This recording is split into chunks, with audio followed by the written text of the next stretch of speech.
ফেনী পরশুরাম উপজেলার নিজ কালিকাপুর বল্লামুখা বেড়িবাঁধ নিয়ে কথা বলছি। এই বেড়িবাঁধটি কিছু অসাধু ব্যবসায়ীরা কেটে নিয়ে যাচ্ছে। নীরব রয়েছে প্রশাসন, নীরব রয়েছে এই আশপাশের মানুষগুলো। কেন? হয়তো কারো বড় লাম্পা হাত রয়েছে। আচ্ছা, আমরা কি ভুলে গিয়েছি 2024-এর বন্যার কথা? আমরা বোধহয় ভুলে গিয়েছি যে বন্যায় আমাদের ছোট ছোট শিশুরা ভেসে গিয়েছিল সেই কথা। আমরা ভুলে গিয়েছিলাম অসংখ্য পরিবারের রোজগারের মানুষটি ভেসে চলে গিয়েছিল বন্যার পানিতে। আমরা ভুলে গিয়েছি আমাদের ফেনী জেলার অসংখ্য মানুষকে হারিয়েছিলাম সেই কথা। আমরা ভুলে গিয়েছিলাম অসংখ্য মানুষ তার তিলে তিলে ঘোরা সেই ঘরটি হারিয়েছিল সেই কথা। আমরা ভুলে গিয়েছিলাম অসংখ্য মানুষ আশ্রয় নিয়েছিল আশ্রয় কেন্দ্রে, সেখানে উঠেছিল পানি। আমরা ভুলে গিয়েছি। তাই তো আজ বেড়িবাঁধ কেটে নিয়ে যাচ্ছে মানুষ, কিন্তু বাধা দেওয়ার নাই কেউ। কেন এত নীরবতা? কেন কেটে নিয়ে যাবে? আমার মনে পড়ে সাংবাদিক আকাশ ভাইয়ের কথা। আকাশ ভাই যখন এইসব বিষয় নিয়ে কথা বলে, তার উপরে হয় আক্রমণ, আর তাকে হুমড়ি খেয়ে অনেকেই ধরতে বসে থাকে। আরে আকাশ ভাই তো এইসব বিষয় নিয়ে কথা বলে কেন? আর তার ফেনী জেলার জন্য, আপনার জন্য, আমার জন্য লজ্জা থাকা উচিত আমাদের। লজ্জা পর্যন্ত নাই আমাদের।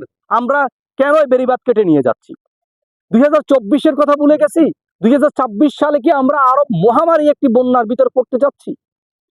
কেন নীরবতায় থাকবে? আমরা চাই ফেনী জেলার প্রশাসন, ফেনী জেলার বিভিন্ন দল রয়েছে, সেই দলের নেতাকর্মীরা আপনারা একত্রিত হন, এই বেড়িবাঁধটিকে রক্ষা করুন। যারা এই বেড়িবাঁধটি কেটে নিয়ে যাচ্ছে তারা কখনো মানুষ হতে পারে না। তাদের বিবেক নাই, তাদের ভিতরে মনুষ্যত্ববোধ নাই। তারা এই বেড়িবাঁধ কেটে নিয়ে যাচ্ছে। আর তারা তো মরবে না, বন্যা আসলে তো মরবে ওই অসহায় মানুষগুলা, যাদেরকে আজ প্রয়োজন নাই। কোন দিমাগে, কোন ধরনের তারা মাইন্ড নিয়ে হাঁটে? তারা ব্যবসা করতে করতে এমন ব্যবসা করে, তার বেড়িবাঁধ কি হচ্ছে, বন্যার পানিতে কোনো আক্রমণ হলে সে আক্রমণ ঠেকানোর জন্য সেটা কেটে নিয়ে যাচ্ছে। সে পানিতে ভেসে যেতে রাজি আছে, মাগার ব্যবসা বন্ধ করতে রাজি নাই। এই বেড়িবাঁধটি খুবই গুরুত্বপূর্ণ একটি বেড়িবাঁধ। এই বেড়িবাঁধটি যদি কেটে নিয়ে যায়, 2026-এ আমরা খুব ভয়াবহ বন্যার মুখোমুখি হতে হবে। তাই ফেনী জেলার প্রত্যেকটি মানুষের, আমার, আপনার, সবার দায়িত্ব এবং প্রশাসনের তো মহা দায়িত্ব এই বেড়িবাঁধটি রক্ষা করা। এই বেড়িবাঁধটি এখনই রক্ষা করতে হবে, আর এই অসাধু ব্যবসায়ীদেরকে ঠেকাতে হবে। আর তারা যদি না শুনে, তাদেরকে গ্রেপ্তার করে আইনের আওতায় এনে এমন শাস্তি দেওয়া হোক, যা ভবিষ্যতে এখানে কেউ হাত দিলে তার হাত দেওয়ার আগে এই শাস্তির কথা সে মনে রাখবে। উপযুক্ত শাস্তি হতে হবে তাদের।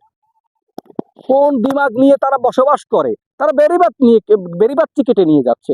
এই ফেনী জেলাকে নিজের হাতে তারা হত্যা করছে। একটা জেলাকে তারা নিজের হাতে হত্যা করতে বসে আছে, আর আমরা সবাই চুপচাপ বসে আছি। কি এগুলো? কি দিনের বেলায় একদম প্রকাশ্য দিবালোকে তারা বেড়িবাঁধ কেটে নিয়ে যাচ্ছে, কেউ দেখছে না। সবার চোখ আছে, কিন্তু চোখের উপর ছাউনি পড়ে আছে। আর জেগে উঠুন মানুষ।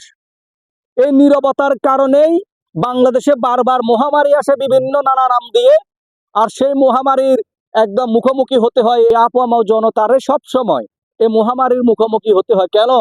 এই যে আজকে আপনারা চুপ রয়েছেন, এভাবে যতবার কোনো সমস্যা আসবে চুপ থাকবেন, এভাবে নিতে নিতে আপনিও শেষ। নীরবতা নয়, রুখে দাঁড়াতে হবে। অন্যায়ের বিরুদ্ধে আপনাকে দাঁড়াতে হবে। অন্যায়কে আপনি প্রশ্রয় দেবেন কেন? অন্যায়কে প্রশ্রয় দেওয়া যাবে না। এটি সেই অন্যায় নয় যে অন্যায়কে প্রশ্রয় দিলে আপনার ক্ষতি হচ্ছে না। আর এটা তো সেই অন্যায় যেখানে এটাকে প্রশ্রয় দিলে আপনার ক্ষতি হচ্ছে, আপনার জেলা ধ্বংস হয়ে যাবে। বন্যা থেকে বাঁচতে হলে, আপনার পরিবার পরিজন, আপনার আত্মীয় স্বজনকে বাঁচাইতে হলে, আপনার জেলাকে বাঁচাইতে হলে, আপনার গ্রামকে বাঁচাইতে হলে, আপনার জেলা, আপনার উপজেলা, আপনার ইউনিয়ন, আপনার ওয়ার্ড সব বাঁচাইতে হলে এই বেড়িবাঁধ থাকতে হবে।